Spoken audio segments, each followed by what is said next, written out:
Good morning. I'm Susan Meredith. This is the morning edition, and if you've been watching the ads on late television last night, you know that I have a very special guest and a special 2-hour show today. Ron Wyatt is a man who believes he has discovered the Ark and various other scriptural artifacts, and some of the major things in the Bible, the major events.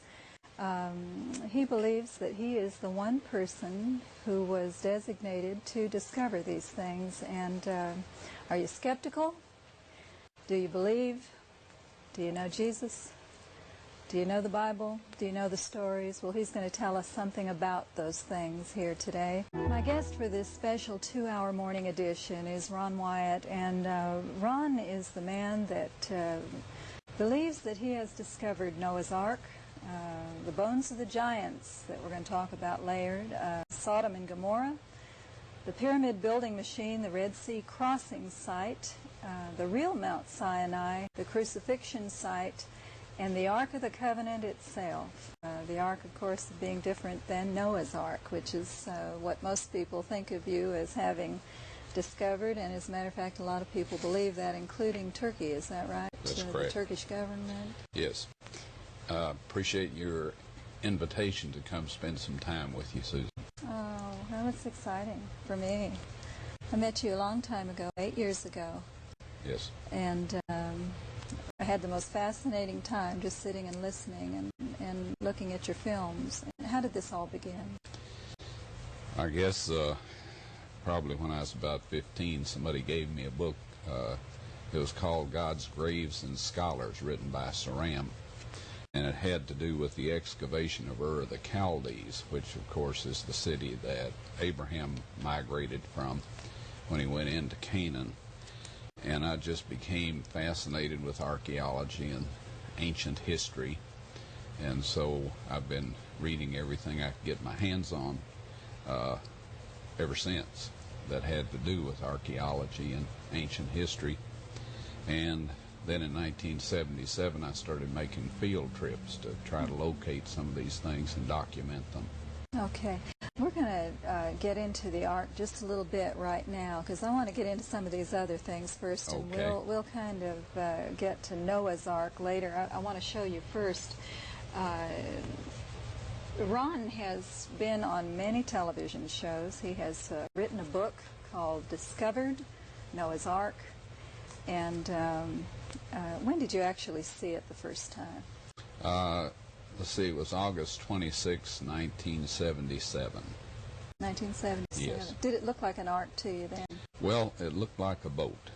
A lot of people nowadays, due to our changing lifestyle, haven't seen a boat. But when I was a kid, they were fairly common. Mm-hmm. People did a lot of fishing. And so anyway, a lot of times after a storm, when the river would come up and all, these boats were tied off to trees and whatnot so they wouldn't get swept down the river in the flood, the little local flood.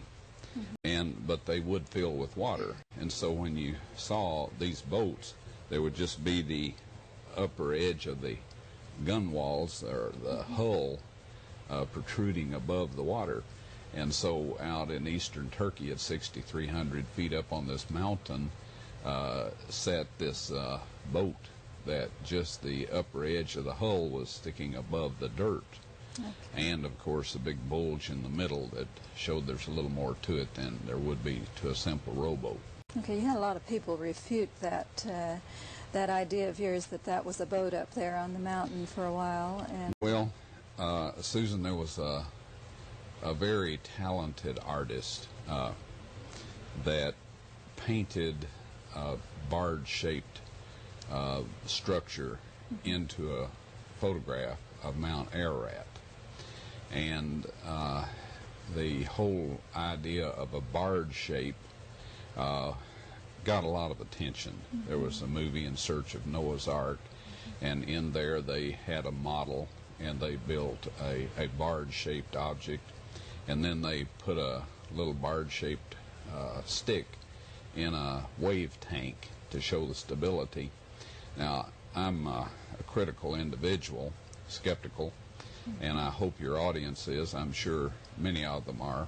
And I'll say right up front, if somebody told me they had found all this stuff, I wouldn't believe it for a second. Okay. And so what we have done is documented all of it very carefully so that people can see it for themselves. And anyway, in this movie, they supposedly demonstrated the stability of a barge shape in a rough sea.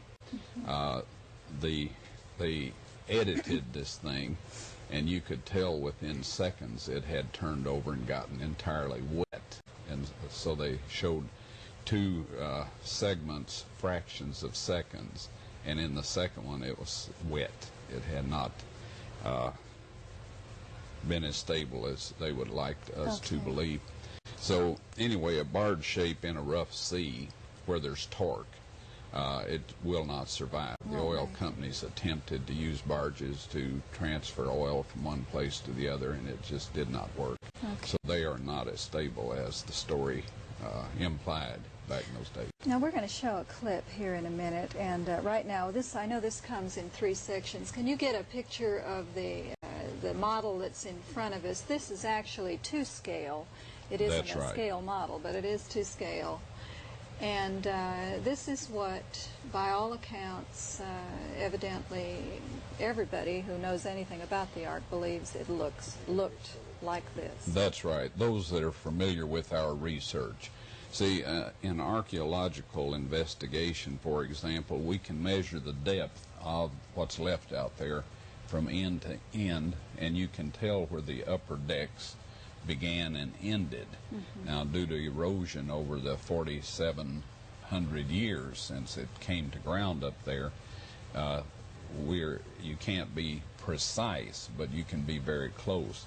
And so this gives us the fact that it had 3 decks or 3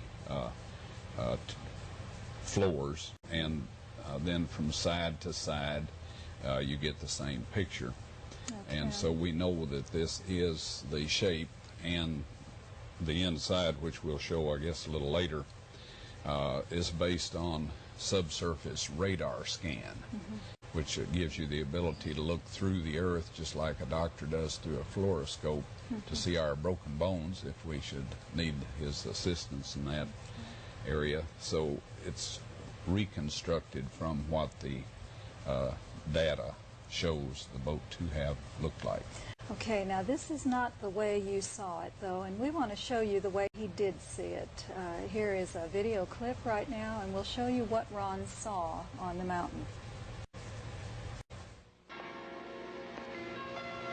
On June 20th, 1987, after 10 years of intense research, the Turkish government announced to the world the discovery of Noah's Ark and the dedication of it and the surrounding area as a national park. In 1977, Ron Wyatt made his first trip to this area after seeing this satellite photo in Life magazine. It was during this first trip that Ron found numerous huge drogue-style anchor stones, all the same approximate size as the one here.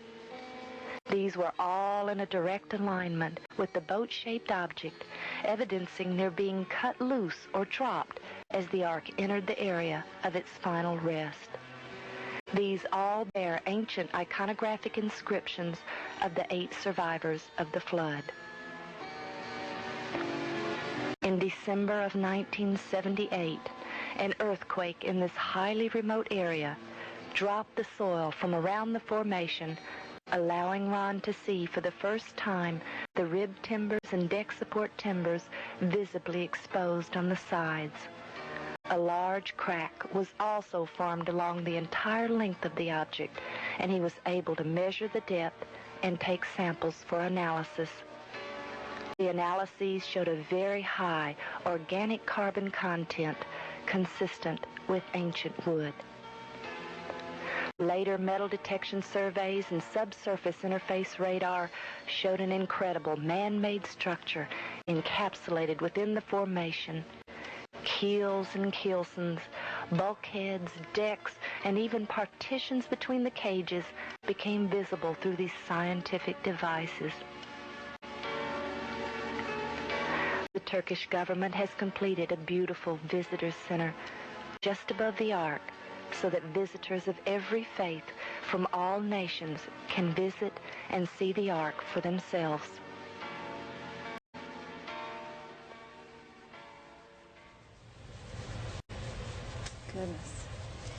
Goodness, it must be, that's quite a rough terrain out there, though. Where do people stay when they go out there to look at that thing?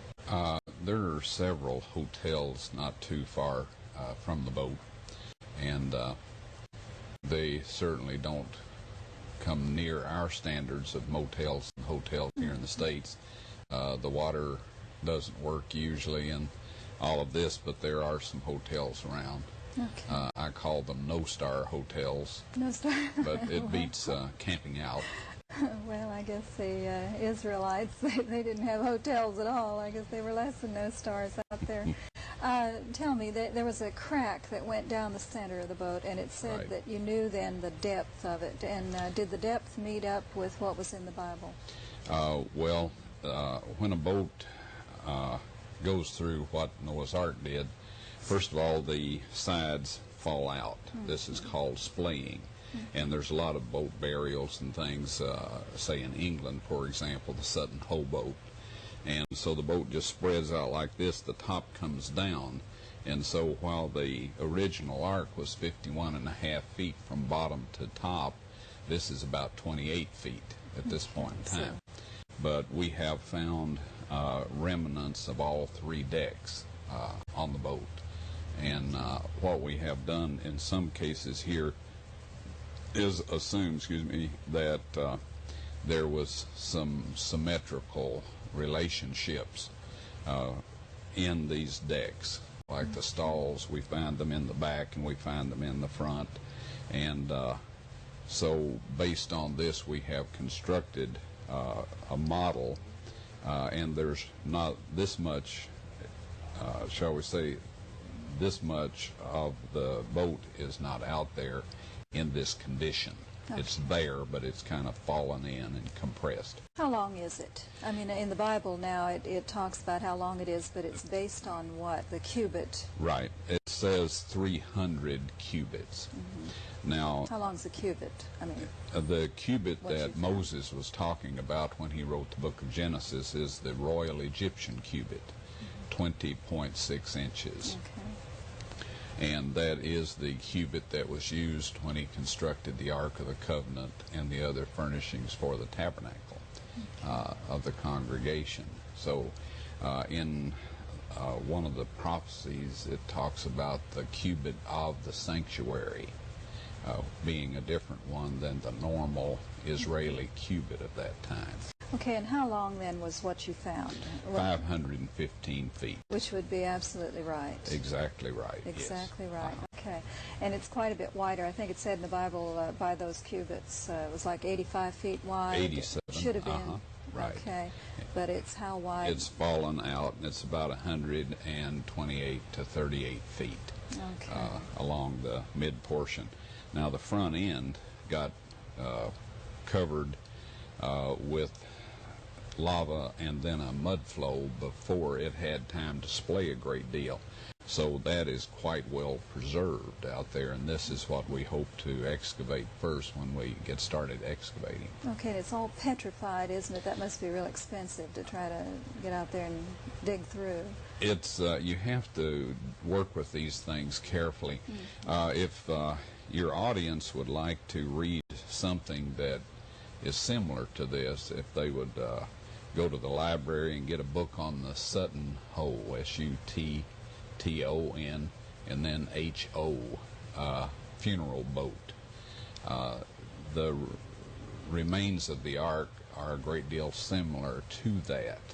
And when you excavate these things, a lot of times you can't just dig a trench across it like you do a normal tell or a normal archaeological site, because this is much more fragile than, say, for example, stone buildings that are associated with civilizations in the Middle East.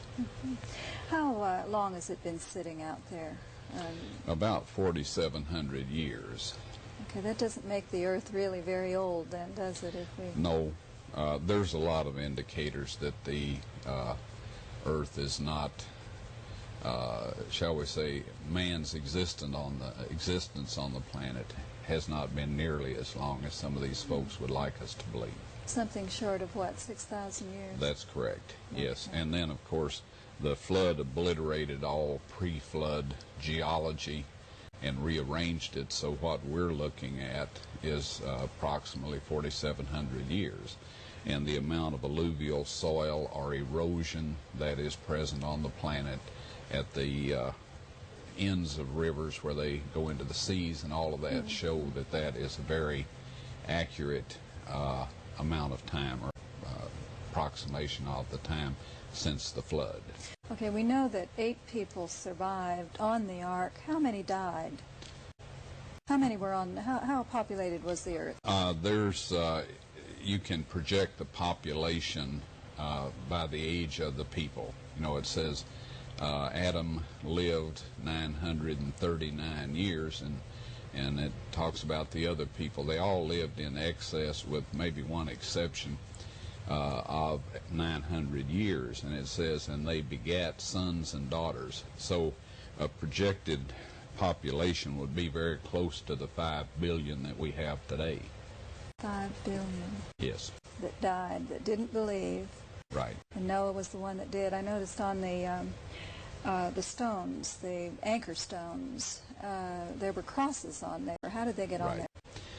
Okay, that is a question I get asked quite a bit, because, of course, most people are aware that the cross was not a popular symbol until after the crucifixion. No, Noah didn't put them on there. Noah did not put these crosses on there, and we have found several of these anchor stones that have been buried in the mud flow near the ark, and they do not have the crosses. These are Byzantine-style crosses and Crusader-style crosses, so they were put on there from the 4th century until about the 11th century. There was a large wall, Susan, that somebody way back in antiquity put through this village that Noah founded after he got off the boat, and his wife told him, "You're going to sleep on the couch until you get me a house away from this boat. I don't want to see this boat ever again." House away from this boat. I don't want to see this boat ever again. You know, this sort of thing. Only took him 120 years to drive her crazy with it, I guess. Right. And then the year on there with all the animals. I imagine that everybody was a little tired of the ark by that time. But anyway, they built this large clay wall, and they put tile with pictures showing the story of the flood on there. And remnants of that are still out there today. And so when these early Christians arrived, that was there for them to see, and they were convinced that these were relics from Noah's Ark, so they put this iconographic set of crosses on there representing 8 people and the importance of the people in relation to each other. Right. And so we have that today showing that those folks were convinced. Okay. Hold that thought. We are going to be back at the hour of 8 o'clock, and this is a special morning edition. If you've just joined us, it's going to be 2 hours long instead of a regular hour. And my guest today is a man who has discovered what now is believed even by the Turkish government over in near Mount Ararat is the Ark. And we have a little model here of it that Ron Wyatt brought. He has been called the Indiana Jones of modern day. And what do you think about that, Ron? Well, we have had some adventures. Some of them have been rather dangerous and spooky, but I don't really think about myself at all. I'm, shall we say, just thrilled to death to be working with these things. And it you know, I've been called some other things too that were a bit less flattering by some folks. When it comes to Noah's Ark, there was some stories went around, you know, about folks seeing it. As a matter of fact, a fellow was starting up a magazine out in Los Angeles, and he made up the whole story of this Russian pilot that saw the boat and the regiment of engineers from the Tsar's Russia that went out and investigated it and all of that. He made this up, just it was a novel strictly, and we all, ARC hunters, have letters from him apologizing for that fact. But these things stick in people's minds, and so when people see this, they say, well, that's not barge shaped, so that can't be Noah's Ark. But anyway, we have had some adventures, and so I guess along those lines, I would prefer being called Tennessee Wyatt rather than Indiana Jones. Tennessee Wyatt, okay, Tennessee yeah, Wyatt. whatever. Okay, Ron was on the cover of Nashville Magazine several months ago, and it says, "In Search of Noah's Ark." It looks like something out of the Ark of the, Raiders of the Lost Ark movie, and also his book, Discovered Noah's Ark, has kind of that feel to it. Your publishers tend to think that that's kind of who you are, and well, I don't know. I think you've had some wonderful experiences. I want to talk about the one that I remember. Okay. When I met you 8 years ago, we sat and talked about the Ark of the Covenant. Are you a prophet, Ron? Do you think of yourself as a prophet? Well, my wife would say, she makes a little joke about this. She says, I've been strictly non-profit ever since she's known me. You've been married speaking about 4 years. Right, about the financial strain of doing this research. Seriously, anybody, say for example, the weatherman on television, back when they were talking from the viewpoint of calling these people prophets, they would be a weather prophet. So anybody that makes any comments about a future event, by definition, is a prophet. So that would cover everybody. Like some ladies say, if you don't do this, that, and the other, I'm going to do such and such. Well, she's a prophetess.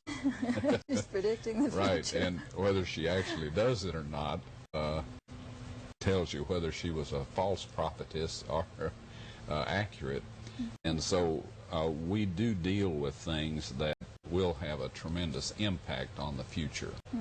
And we do have a close relationship with God, because these things are objects that He has preserved from each time He intervened into the, shall we say, human history, that He has preserved from each time He intervened into the, shall we say, human history in a supernatural manner. You remember He destroyed the earth with the flood because the human race had gotten so wicked that I suppose they were on the verge of self-destruct. And then later, Sodom and Gomorrah, they got to be such sinful individuals that He burned the city. And so we have been able to find and document that. And then, of course, the Red Sea crossing, the storage silos for the grain that Joseph collected over the 7 years of plenty. We're currently working on that. How do you find time to do all these finds? I mean, how often do you get out to these sites? I've been to the Middle East over 40 times. Doesn't speak very highly of my efficiency. But anyway, we work on this. We sit down, we pray about this, and I try to put myself in the place of the person that's watching the results of our work. And again, I am a very critical individual. And so we try to document it from that point of view, so that the person seeing it has every reason to know that these things are facts, or they are real objects. Okay. Now, I think in archaeology, one of my professors told me, in the whole class, he says, you do not excavate a site just to see what's there. You decide ahead of time what you want to be there, and you make it happen. Well, that's Is not that science. cheating? That doesn't sound that right to me. is pathetic, because, you know, the whole object, I would think, of scientific investigation is to find out how things work or what was there. But this is what they tell you. And so, anyway, we try to give folks all of the evidence, and I feel that after all the risk and expense and time that I have invested in this, that gives me the right to give my opinion of what I think the significance of all of this is, but I feel obliged to provide all of the raw data so that other people can review it and think about it, pray about it, and say, well, you know, decide for themselves, exactly, what they believe. Now, this Ark of the Covenant, that is the major find, I believe, in all the Bible. That is God's mercy seat. That is God's Ark. Right. And you believe you found it. I do, and I know yes. you can't go very far with this conversation because you've been asked not to by Israel and the people I work with in Israel. The Middle East has been a very volatile area. It doesn't take a lot to get folks killed over there. And so in order to continue my work, I have been asked not to discuss any more than we have already shared until we're finished.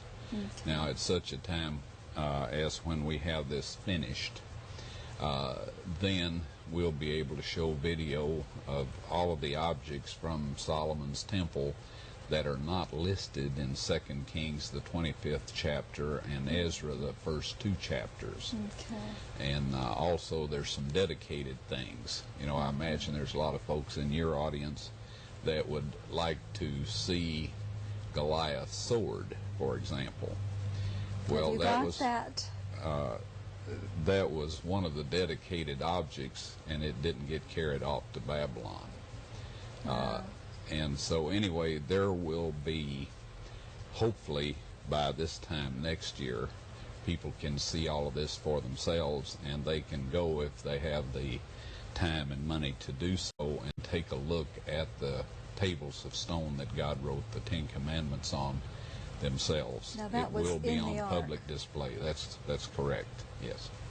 Bless your heart. Now, I wanted, when we met, you told me about taking a little Arab guide into a place that evidently the Lord pointed out to you, because you don't really feel like you're just a whole lot smarter than everybody else. I know that from you, Ron, and I know that you feel that the Lord's just letting you kind of notice stuff.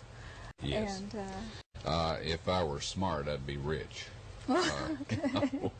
I am just thrilled out of my skull to be working on these things, and I get asked quite often, you know, why I think God gave me this privilege, and the Bible states very simply that God uses the simple things.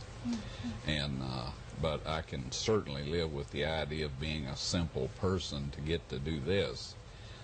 You know, it's an honor and a privilege. And so I don't, once again, I don't even think of myself. I think of all this stuff. Why should I think of Ron Wyatt? You know, I'm just a average individual, and there's nothing special. The only thing special about me is that Christ died for me, and he did that for everybody.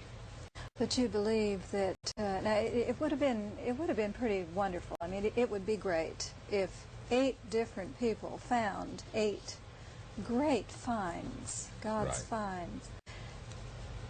But why did you get picked? And you really believe you are chosen to have found these 8 finds. Why would God choose one man to find them? Well, he says there in the verse for the day, he says, "This once I will show them that my name is the Lord." Now, down through history, there's been Lord Baal, Lord Vishnu, Lord Buddha, and so on and so on. So God says, "This once I will show them that my name is the Lord." And all of these things that he has preserved and kept hidden away until a point in history when we have satellite relays for our television broadcasts and the ability to translate into everybody's language. And excavate and Right. X-ray and all of these fluoroscope things and, so that the world can see that he has been there all along and that he is God and has intervened. And part of that is just taking some simple individual and showing all of this stuff to them so that anybody that's watching knows for a fact that it wasn't that individual's smarts or skills or anything that brought all this about. I mean, no one human being could possibly do all of this stuff. And the reason I believe it's real is because we have all of it on video and artifacts that, shall we say, are in safekeeping that people can see that prove the point. Okay.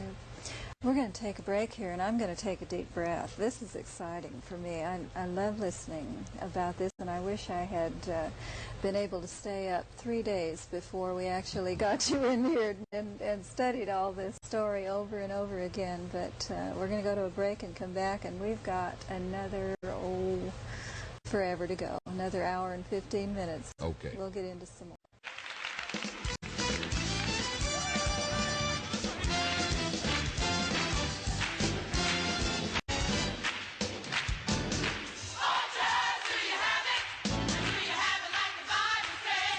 Ron, you were recently held hostage. It was all over the newspaper that you were a hostage over. Was it in Turkey? Yes, it was. And how'd that happen? Well, there's some political problems in Turkey like there is in, almost any country in the world. We have been extremely blessed here in America that while there's some political differences, things have not gotten violent. I think we did see a display in Los Angeles that shows it can happen very quickly. But in Turkey, there's a group that would like to take a part of Turkey and turn it into their homeland or whatever. And these individuals are looking for publicity. And taking Western hostages is one of the means that they perceive to be effective in getting attention.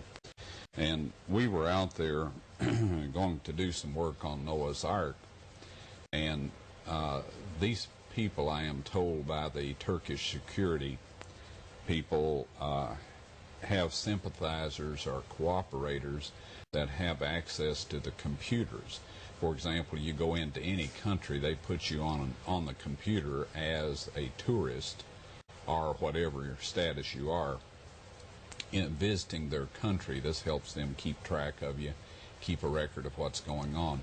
So we were there, and the word got around, and these people set up a roadblock and caught us and took us out in the mountains and, shall we say, wore me out. I'm 59 years old. I was 58 then, but a year doesn't make that much difference. And we were forced to travel through the mountains at the rate of speed that these young gorillas could travel. Now, did they hit you or do any physical abuse? They didn't do any deliberate physical abuse. However, they, on one occasion, dug our grave, and there was a lot of psychological pressure on us. And I had an experience there. The Turkish military surrounded the position of these terrorists one night, and the next morning they challenged these people and told them to let us go and to drop their weapons and surrender. And the leader of the terrorist group said, if you don't go away, we're going to kill the tourists now. And they lined up in front of us, and they were going to kill us if there had been one shot fired down below. And I was, I figured that was it. One of the terrorists that was standing in front of me had tears running down his face, and he was a tough kid. So I thought, if he was that convinced, that probably there wasn't that much time left. So I said a little prayer, as Christians always should do, and just say, Lord, whatever you want that'll have a better effect on your work and stuff is fine by me. And, I said, but if it's your will, I'd like to survive this experience. Well, the text that came to mind was, be thou faithful unto death, and I will give you a crown of life. I'd much rather the one about the angel of the Lord encampeth round about them that fear him and delivereth them came to mind, but it didn't. Yeah. And so anyway, there was a peace there. Okay. God says he'll take care of your children, and he'll do all of this. And so anyway, these people simply wanted attention. And what they were planning to do was take us down to northern Iraq and kill us one at a time. When the publicity died down from one death, then they would kill another one and get more publicity and then kill another one. And the State Department had written us off. We have copies of the interdepartmental communications, and they had written us off. They had word from their sources that we were not going to be released, we were not going to survive.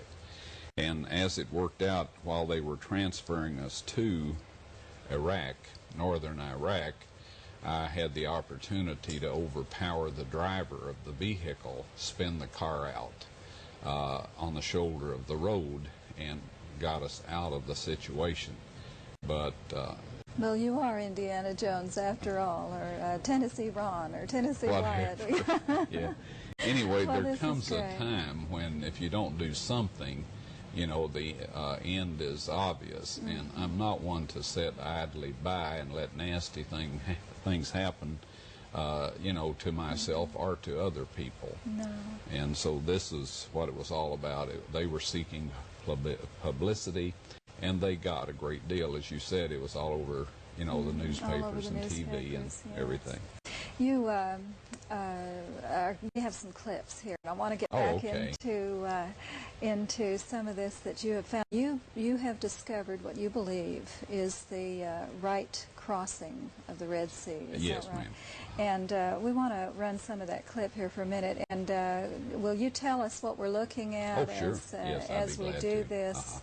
The map that we're seeing there, the crossing is just to, almost center screen, isn't it? It is, yes. This is a satellite map, and those things are wonderful when it comes to figuring out the terrain and the route of the Exodus. They can also tell where a lot of people have traveled because it compresses the ground, and even though wind blows the sand around, you can still note these on and so this is the canyon that Moses led, and I'll use a term here that a lot of people aren't familiar with, but it's the Habiru. And this is a collection of Semitic slaves that were in Egypt for a number of years. They were enslaved by the founder of the 18th dynasty, which is Thutmose I. And anyway, God destroyed the Egyptians, as you are familiar with, at the crossing site. This is the beach they came out on. To the near side, towards us, there's a large Egyptian fortress that has been there all the way back to that point in time and before. So they... How big is that? Is that big enough to hold Israel? It is. There's about 7,000 to 8,000 acres there. Okay. And so anyway, that can hold 4 million people that easily came out in the Exodus. Now, what are we seeing here? Well, we're looking down towards the south. Josephus, those that like to check references on these things in his Antiquities of the Jews, tells about this, and they went down towards the south, but some mountains come right out into the water and cut off any movement in that direction. And that's what he talked about, was the mountain coming down to the water. He did. And then Pharaoh came out and just sealed them off between the mountains and the sea and the Egyptian army. Now this is a Phoenician-style column set up by King Solomon. There's an inscription on the one on the opposite shore in Saudi Arabia that says that this is where God opened the sea and drowned Mizraim, which was their term for Egypt, and delivered the Israelites and the mixed multitude. Okay. I believe this is an underwater. I believe you said this was right human. to the top left of the screen is a human rib cage, and there's some other bones there, like the cervical vertebrae of the spine and the back of the skull that are visible in this photograph. And our little lionfish is there to show people that this is not a gimmick. This is 80 feet under the water. Now, this shows a chariot wheel at about 80 feet, about the same depth. Are there many underwater. of these out there? There are there's approximately 20,000 chariots that got wiped out in this experience. So the bottom is littered with the chariots' parts and people's remains and horses' skeletons, and we've collected a couple of horses' hoofs from out there. I was rather surprised that they survived, but they did. I guess the Lord could make them survive if He wanted to have you find them years later. And I remember one of the first things that I saw was an underwater. Somebody had an underwater film of this and swimming through, and you could see these artifacts, and it just dropped me in my tracks to see these chariots under there. Do they recognize it over there now? Yes, the director of antiquities, I took one of the chariot hubs in to have it identified and to discuss how we should proceed with this. And the gentleman, Nasif Muhammad Hassan, looked at it. He said, that's 18th dynasty chariot. Okay, is this the right time? It is. Now, he had me at a disadvantage. At that point in time, I was unaware that the only time in Egyptian history that they experimented with 8-spoke chariot wheels was during the 18th dynasty. And this was an 8-spoke chariot wheel. So to him, it was very simple to identify it. To me, I thought, well, he didn't take a very close look at that. I'm inclined to, really look things over and poke at them and whatnot, make sure what they are. But he didn't have to, because he was aware of something I was unaware of at that point in time. Okay. Talk to me about this crossing. Whoever decided where the crossing was? I mean, the traditional site that they think where they really crossed. Susan Constantine's mother, she's known as Saint Helena. At that point in time, she was known as Empress Helena. Went to the Holy Land, spent roughly 6 months, and she just went around and said, this is where this happened, and that's where that happened. And they built little shrines in all these areas. Now, the lady was supposed to claim to have been divinely guided, but in archaeological research since that time, there has not been one single site that she pointed out that has any physical remains, and there's good evidence that none of them are accurate. Okay. But the traditional Mount Sinai, St. Katerina, or Jebel Musa in the Sinai Peninsula, indicated that the crossing was at the Gulf of Suez or up by the Bittern Lakes. Now, the Bible talks about the Yam Suf, in the Hebrew there, which means Sea of Reeds. That's one of the translations of it. Well, at this crossing site over on the Gulf of Aqaba, there is a tremendous amount of vegetation at this area. In fact, the bottom is so covered with reeds, underwater reeds and stuff, except for, say, December and January, that it's very difficult to do much research other than during those 2 months. Okay. So anyway, God has allowed people to think other places were the sites and preserve these, like I mentioned a minute ago, for a time when He can show the whole world where it actually is. And, people are pack rats. If we'd have known where all these things were all these years, there'd have been nothing left for us They would today. have taken it home, stuck it in a glass case. Right. We're going to take a break right here. I want to come back and talk about where they went when they crossed through the Red Sea. Okay. And they actually were going to Mount Sinai. Yes. And we'll be right back with that.